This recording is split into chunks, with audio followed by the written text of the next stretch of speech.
guys, so just to recap, in your engine bay, these are the ignition coils, right?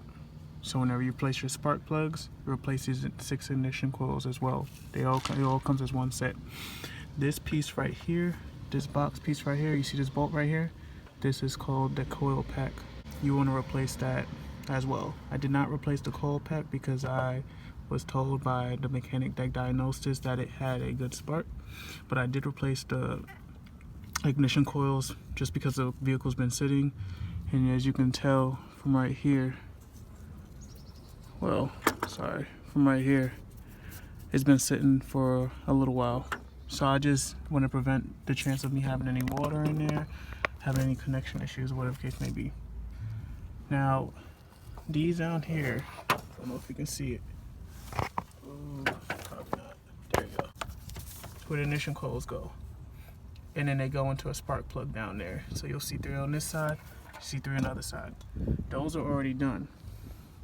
The next thing I'm going to check are these fuel injectors. So we have one right here, and we have one right here. There's 3 on this side, and there's 3 in here. We'll have to take this off. I'm gonna show you how to do that in a second. But the only one that I'm replacing for right now is number 2. And I'm gonna start the vehicle again and see if anything changes. First thing you're gonna need is a 8mm short one. This is a short socket. And right here, there's gonna be 2 bolts. One's gonna be on the opposite side of here, and the other one is gonna be right here. So because it's a tight spot, I'm gonna show you guys what to do. I don't know if you guys can see what I'm doing right there. See how I'm putting that bolt in right there? Right there. So there's a bolt here, right? But you can't really twist it from this side.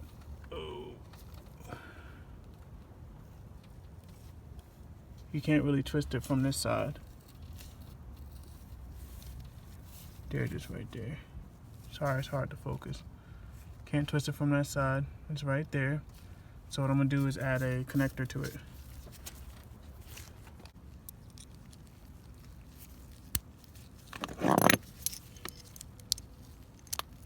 Now it's multi-directional, and I'll be able to put it back in there. These 2 bolts is pretty much taking off this fuel rail right here. You want to make sure that you disconnect this battery and you take off the negative post so that you don't have no pressurized gas spitting up at you pretty much. I'm just going to twist it. Alright y'all, I wiped this off a little bit. It was pretty dirty. Once you take off those 2 bolts right here, you have your fuel rail right here. Remember, if you don't unplug the negative cable, you're going to have some pressure buildup, and that's what happened here. You can see it's a little moist right there because there was a little bit of gasoline that came out. So these are the fuel injectors. One's right there, that blue nipple on there. One's right here, the nipple's stuck in here. This is 2, and then this is the 3rd one right here. The 3rd one looks pretty bad, so I'm gonna replace that one first. Swap them around and see what happens. You still have to wiggle it a little bit because it's kind of tight on the other end. It's in a block. If the block is warm, the rubber seal is probably expanded. So make sure that you guys also wipe this gasoline off before putting a new one back in, of course. So this is cylinder 2's injector. As you guys can see, the nipple's on this end, but it's not on this end. So that means that they had got stuck in a fuel rail. So all you would have to do is you can use a pin like this, stuff it in the fuel rail, here, and pop it out. Be very careful when you take this out that you don't pinch this wire here or this wire here. You don't want any extra gasoline coming out that you don't need. So as you guys can see, this nipple, this piece was in there. I just popped it out with my little pin and we're good to go. I'm inspecting the other ones. I'm gonna go in there and clean these out, of course. Yep, go in there and clean these out. Oops. I'm gonna clean the 3rd one out as well. Yeah. So this is a genuine Ford part. If you guys want it, I'm using aftermarket because this vehicle's going to another owner soon. So yeah. But this is the old part. I went to Advance and I got this. It's like $44.99 BWD. It's the only one they had. Seems a little gunky up in there. I'm gonna clean that one out as well. Remember, this is 1, 2, and 3. Yeah,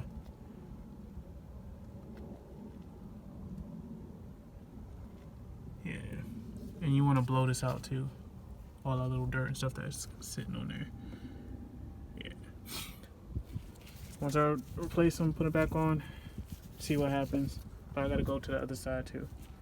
So the issue is not none of these coils on this side. I put everything back together in the fuel rail, started it up. Once it warmed up, it was misfiring again. So we're gonna go over on this side. First thing you wanna do, again, you wanna use your 8mm, but the deep head socket. The reason why is because this bolt right here, which takes the manifold off, is deep, and you want it to be able to fit on. You can use a short head for like this one, that one over there, and I believe there's one more in the end, but you just might as well just stick with this one the whole time. It's pretty universal for most of these bolts on this engine. So first thing we gotta do is loosen up this air. Well, it's for the throttle body. I'm not really good with the analytics. I just know that's what you gotta do. Pull this off like so. This part already took off, the screws over there, and you simply just pull this whole part off. Try to do it one hand. There we go. I always keep my bolts together, so put my screw. Where'd it go? Yeah, right there.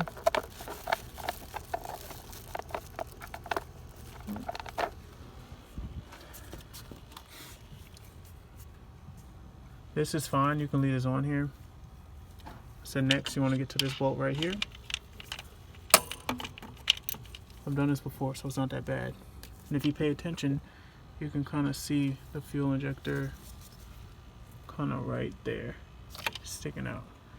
There's one. The other two are behind this. All right. We had to take these 3 bolts off. 1, 2, 3. And it's a long 8mm, okay? You then want to disconnect this right here. You can use 8mm as well, and just loosen this up a little bit. You can disconnect it, right? Boom, pull this all off. Remember, the other part that goes on top of this is right here. That's 8mm as well. Keep my bolts together. And these are all the screws there. You want to make sure that you keep your screws in order so that you don't put the wrong screw in the wrong hole to strip it or whatever. We're also just gonna pretty much pull this just to see if it's still stuck, and if it is, just take some bolts off on this side. It all depends on how you want to do it. I didn't take this completely off because I never needed to, just with enough slack so I can get in here. So now that you guys can see both fuel rails at the same time, it's pretty much what it looks like. If you guys see all the tissue, it's because I didn't want any dirt or debris to fall down in there. So I replaced cylinder 2's fuel injector, which is this one right here. So 1, 2, 3, 4, 5, 6. And cylinder 5, which is here, had a misfire code. And these were the fuel injectors for this side. 4, 5, 6. So I replaced this one already, but I came back and swapped these 2 around just to see if the misfire goes to a different place. If it does, I know it's an electrical problem. But if it's still in cylinder 5, I either know that it could be a bad spark plug or maybe a compression issue or something further. So we're going to button everything back up, and I'm going to drive it around and see what happens. All right, guys, so today's the next day. Excuse me, I swapped around fuel injectors. Remember, on this side, and I swapped some on this side, and I got 2 new ones as well, and realized that cylinder 5 was still the issue. So I had mentioned to him that I had got the coil wires The spark plug wires were all replaced, so these are brand new. And I replaced all the spark plugs as well. Those are brand new. And I had got 2 fuel injectors for the cylinders that had a possible misfire, which was 2 and 5. And I even swapped the old fuel injectors, like 1 and 3, 5 and 6, around to see if there was any change, and it wasn't. So he said, did I change my coil pack? And I told him that's the one thing I didn't do, because someone else told me not to worry about it. But he was like, yeah, he was like, that's probably what's causing that spark. So what I did was today I went and got a brand new coil pack. There's 3 bolts. It's the same 8mm. Make sure here that you just twist this part off first. It comes all the way up. It's a plastic part that holds into here. And then you'll see your 8mm bolt down there. Do this side. It's another 8mm bolt right here. And then there's one right here, third one. And then also make sure that you disconnect this connector right here for this. And all you want to do, if you don't remember where the coils go, hit wires on the coil pack so that I won't get them mixed up. So all I simply have to do is just put 1, 2, 3 here, and then 4, 5, 6 down here. And then we're gonna put them in. We'll see if the car starts up, runs fine. If not, we have a bigger issue.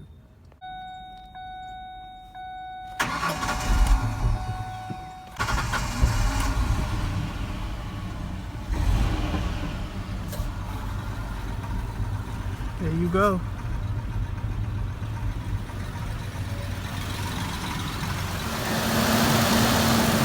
Alright, so it's cut right on. But I unplugged the battery, so I'm gonna drive it around first and see if anything changes. Alright, so far so good. Alright, y'all, so I'm doing a lot of mixed driving between the city and the highway, and the coil pack was the culprit. I didn't replace it first, so I kind of went around replacing other parts that weren't necessarily bad, but it's good preventative maintenance.